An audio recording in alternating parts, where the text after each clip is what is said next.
আপনি দেখবেন যে এই যে রিপোর্টটা মানব জমিনে ছেড়েছে, তারা কিন্তু সেটা সংশোধনী এনেছে নাহিদ ইসলামের ইস্যুটা নিয়ে।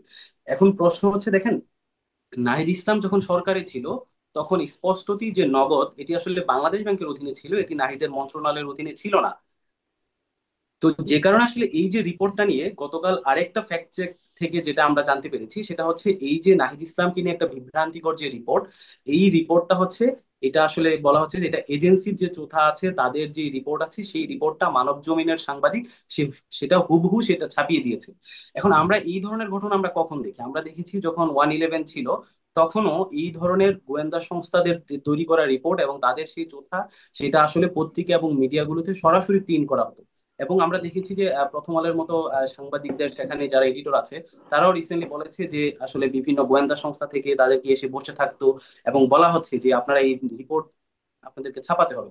এখন আমরা যেটি দেখছি সাম্প্রতিক এই সময়টা, তো ঠিক 1/11-র মধ্যে একটি পুনরাবৃত্তি ঘটছে, যেখানে বিভিন্ন এজেন্সি সংস্থা এসে তারা রিপোর্ট তৈরি করে দিয়ে যাচ্ছে, এবং সংবাদ মাধ্যমগুলো তাদের যে জার্নালিজমের যে নীতি নৈতিকতা আছে সেটিকে বাদ দিয়ে তারা আসলে সেই ধরনের এজেন্সির প্রেসক্রিপশন একদম হুবহু রিপোর্ট ছাপিয়ে দিচ্ছে। এখন প্রশ্ন হচ্ছে যে এই যে নাহিদ ইসলাম, এখানে যেটা বলা হচ্ছে যে নাহিদ ইসলাম এখানে 150 কোটি টাকা, এরকম একটা সংখ্যা নাহিদ ইসলামের নামের পূর্বে জাস্ট বসিয়ে দেওয়া হয়েছে। এখন আপনি যদি দেখেন এই যে নগদ যেটি, এটি যখন নাহিদ উপদেষ্টা ছিল তখন বাংলাদেশ ব্যাংকের অধীনে ছিল। নাহিদ যখন সরকার থেকে চলে এসেছে, তখন নগদ কিন্তু এটাকে, যে বাংলাদেশের বর্তমানে যে তথ্য প্রযুক্তি যে মন্ত্রণালয় আছে, সেটা যিনি দায়িত্বে আছেন ফয়েজ আহমদ তাইয়েব, উনি যেটা বলেছেন যে নগদ এই পর্যন্ত, নগদে আসলে নগদের যে কর্মচারী আছে তাদের বেতন ভাতা এবং নগদের যে আনুষঙ্গিক যে খরচ, সব মিলিয়ে 47 কোটি টাকা খরচ হয়েছে। দেখেন, অর্থাৎ অভিযোগটা কতটা ভিত্তিহীন, সেখানে খরচ হয়েছে 47 কোটি টাকা, কিন্তু আপনি উদ্দেশ্য প্রণোদিত ভাবে সেটাকে 150 একটা সংখ্যা এবং নাহিদকে টেনে এনে বসানো হয়েছে।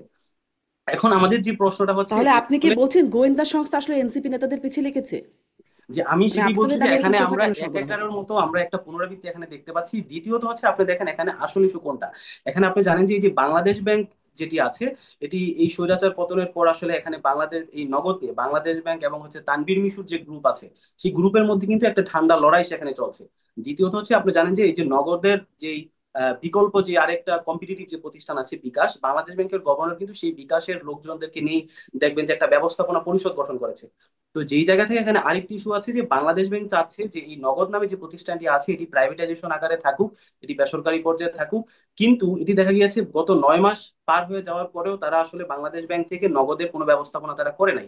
যখন এটি ফায়াজ আহমেদ তাইয়ব, তিনি তার ডাক, যেহেতু নগদ একটি ডাক মন্ত্রণালয়ের অধীনে, সেটির অধীনে নিয়ে গেলেন, তখনই আমরা দেখেছি যে এই ধরনের একটা সমস্যা তৈরি হয়েছে। কেন? আমরা দেখতে পাচ্ছি যে, আপনি জানেন যে এই যে নগদের মাধ্যমে বিগত 15 বছর হাজার হাজার কোটি টাকা এই দেশ থেকে পাচার হয়েছে। এই যে হুম। টাকা নগদের মাধ্যমে পাচার হয়, এটার সাথে কিন্তু আসলে ব্যাংকের নানা কর্মকর্তারা জড়িত।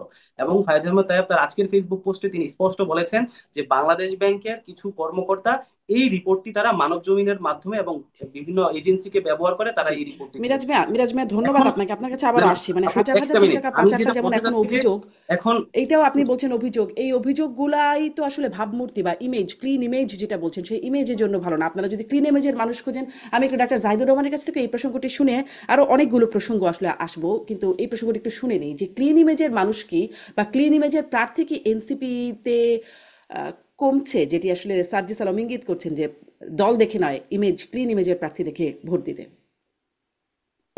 ধন্যবাদ। আসলে